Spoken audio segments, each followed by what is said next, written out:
നമസ്കാരം. മലയാളി വാർത്ത ഇൻസൈഡിലേക്ക് സ്വാഗതം. ദൊഡ്ഡലഹള്ളി കെമ്പഗൌഡ ശിവകുമാർ. ഈ പേര് കേട്ടാൽ തെക്കും വടക്കും ആവേശം ഇച്ചിരി കൂടും.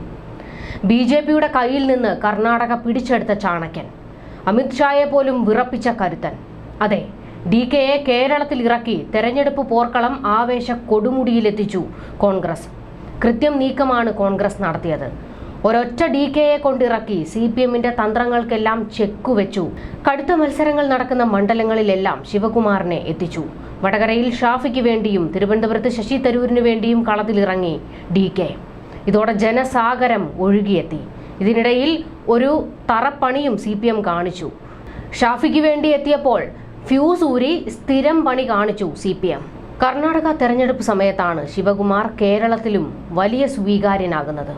കേരളത്തിൽ വലിയ ഫാൻസ് ഉണ്ട് ശിവകുമാറിന്. ഈ പൾസ് അറിഞ്ഞാണ് കോൺഗ്രസും ഒരു മുഴം മുന്നേ എറിഞ്ഞത്. രാഷ്ട്രീയ ഭേദമന്യേ ശിവകുമാറിന് ആരാധകർ ഏറെയാണ്. കർണാടക തിരികെ പിടിക്കും സോണിയാഗാന്ധിക്ക് കൊടുത്ത ആ വാക്ക് പാലിച്ച ശിവകുമാർ BJP വേട്ടയാടലിനെ നേരിട്ട് കർണാടകയിൽ BJPക്ക് ആണിയടിച്ച നേതാവ്. ഈ മുതലിനെ കേരളത്തിൽ ഇറക്കിയത് വെറുതെ അല്ല, ഒരോളം ഉണ്ടാക്കാൻ തന്നെയാണ്. കേരളത്തിൽ കാലുകുത്തിയ ശിവകുമാർ പിണറായിക്കും മോദിക്കും ഇട്ട് കൊടുത്തിട്ടാണ് പോയത്. ഇരുവരെയും എടുത്തിട്ട് കുടഞ്ഞു. ലോക്സഭാ തെരഞ്ഞെടുപ്പിൽ കേരളത്തിൽ ഇടതുമുന്നണിക്ക് വോട്ട് ചെയ്യുന്നത് BJPയെ സഹായിക്കുന്നതിന് തുല്യമാണെന്ന് പിണറായിക്കിട്ട് താങ്ങിക്കൊണ്ട് ശിവകുമാർ പറഞ്ഞത്. ദക്ഷിണേന്ത്യ ലക്ഷ്യം വെച്ചാണ് BJPയുടെയും മോദിയുടെയും ഇപ്പോഴത്തെ പ്രചാരണം. അതുകൊണ്ട് തന്നെ ഇടതുപക്ഷത്തിന് നൽകി വോട്ട് പാഴാക്കരുത്. ദക്ഷിണേന്ത്യയിൽ BJP യാതൊരു നേട്ടവും ഉണ്ടാക്കില്ല. കേന്ദ്രമന്ത്രിമാരും സിറ്റിംഗ് MPമാരും ഉൾപ്പെടെ പ്രമുഖർ തോൽക്കും. കേരളം, തമിഴ്നാട്, കർണാടക, തെലങ്കാന ഉൾപ്പെടെ ദക്ഷിണേന്ത്യയിൽ ഇന്ത്യ മുന്നണി വൻ നേട്ടമുണ്ടാക്കും. UPA സഖ്യം വലിയ പ്രതിസന്ധിയിൽ നിന്ന ഘട്ടത്തിലാണ് കഴിഞ്ഞ തെരഞ്ഞെടുപ്പിൽ കേരളം 19 MPമാരെ സമ്മാനിച്ചത്. അതുകൊണ്ട് തന്നെ കേരളത്തോട് കോൺഗ്രസിന് പ്രത്യേക മമതയുണ്ട്. ഇത്തവണയും അതിഗംഭീര വിജയം UDFന് കേരളം നൽകുമെന്നും ശിവകുമാർ പറഞ്ഞു. തെരഞ്ഞെടുപ്പ് പ്രഖ്യാപിച്ചതോടെ BJP നിന്ന് വിയർക്കുകയാണെന്നും ശിവകുമാർ പറഞ്ഞു. നാം ഒരുമിച്ച് നിന്നാൽ മതിയെന്നും കേന്ദ്ര ഭരണം നമ്മുടെ കൈകളിൽ സുരക്ഷിതമായിരിക്കുമെന്നും അദ്ദേഹം വ്യക്തമാക്കി. നാദാപുരത്ത് UDF സ്ഥാനാർത്ഥി ഷാഫി പറമ്പിലും ഒന്നിച്ച് നടത്തിയ റോഡ് ഷോയ്ക്ക് ശേഷം ആയിരങ്ങളെ അഭിസംബോധന ചെയ്തുകൊണ്ട് DK പറഞ്ഞ വാക്കുകളായിരുന്നു ഇത്. രാജ്യത്തെ ബഹുസ്വരതയും ഐക്യവും നശിച്ചു കാണാൻ ആഗ്രഹിക്കുന്നവരല്ല ഭാരതീയർ. അവർ ആഗ്രഹിക്കുന്നത് ഇന്ത്യയുടെ ഐക്യവും മതേതരത്വവുമാണ്.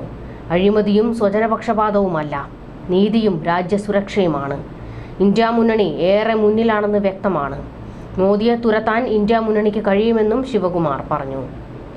DK ശിവകുമാറും ഷാഫി പറമ്പിലും ഒരുമിച്ച് നടത്തിയ റോഡ് ഷോ നാദാപുരം ടൗണിലെത്തിയതോടെ വൈദ്യുതി മുടങ്ങിയിരുന്നു. ഇത് CPMന്റെ തറപ്പണിയാണെന്ന് കോൺഗ്രസ് ആരോപിച്ചു.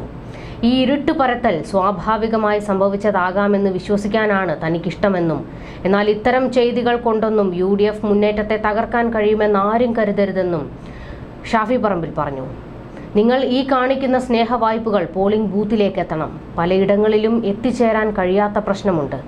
അവിടെ ഷാഫി എന്ന സ്ഥാനാർത്ഥി നിങ്ങൾ ഓരോരുത്തരുമാകണമെന്നും ഷാഫി പറഞ്ഞു. മാധ്യമങ്ങളുടെ സർവേ ഫലങ്ങളെയും ഷാഫി കളിയാക്കി. ഓരോരോ സർവേ ഫലങ്ങൾ ഓരോ ദിവസങ്ങളിലായി പുറത്തു വരികയാണ്.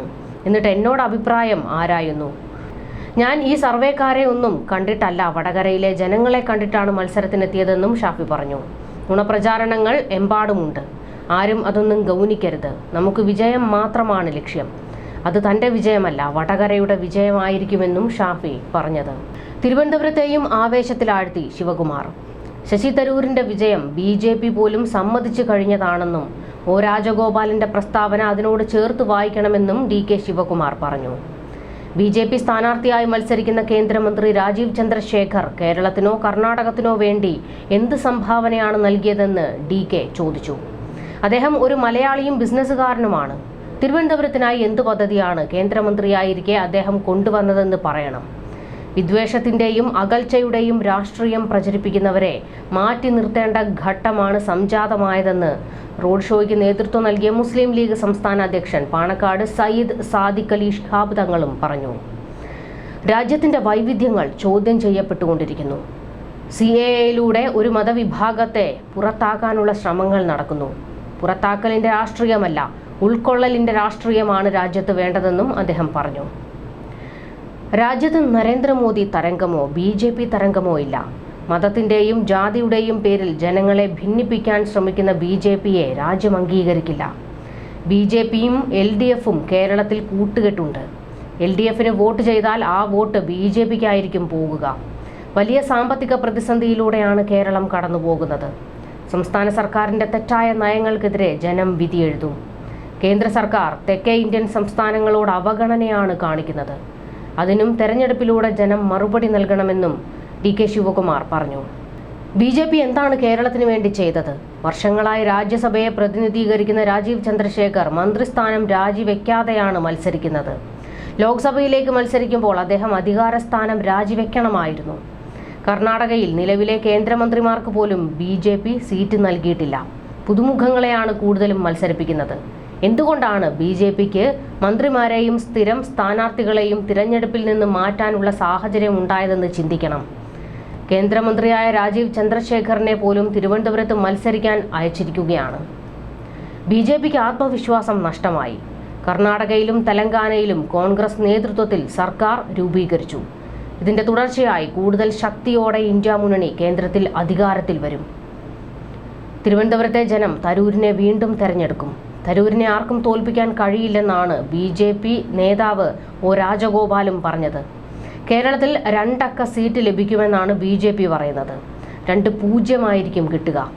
വയനാട്ടിലെ വന്യജീവി പ്രശ്നവുമായി ബന്ധപ്പെട്ട് കൂടുതൽ ചർച്ചകൾ തെരഞ്ഞെടുപ്പിന് ശേഷം നടക്കും. 2 സംസ്ഥാനങ്ങളുടെയും താൽപര്യം സംരക്ഷിക്കുന്ന നടപടികൾ ഉണ്ടാകുമെന്നും DK ശിവകുമാർ പറഞ്ഞു. എന്തായാലും ശിവകുമാർ വന്ന് ഒരു വലിയ ഓളം ഉണ്ടാക്കിയിട്ടാണ് പോയത്. ഈ ഓളം CPMന് കനത്ത തിരിച്ചടി ഉണ്ടാക്കിയിട്ടുണ്ട്. കാരണം ഇനി DKയ്ക്കും മുകളിൽ നിൽക്കുന്ന സ്വീകാര്യനായ അല്ലെങ്കിൽ ഏറെ ആരാധകരുള്ള ഒരാളെ CPM കൊണ്ടുവരണം, ഒന്ന് ഇളക്കി മറിക്കണമെങ്കിൽ. അങ്ങനെ ആരെ കൊണ്ടുവരുമെന്ന ചോദ്യം വരുന്നുണ്ട്. അപ്പോൾ സൈബർ ഇടത്തിൽ ട്രോളുകൾ വരുന്നത് സ്ഥിരം യെച്ചൂരി തന്നെയെന്നാണ്.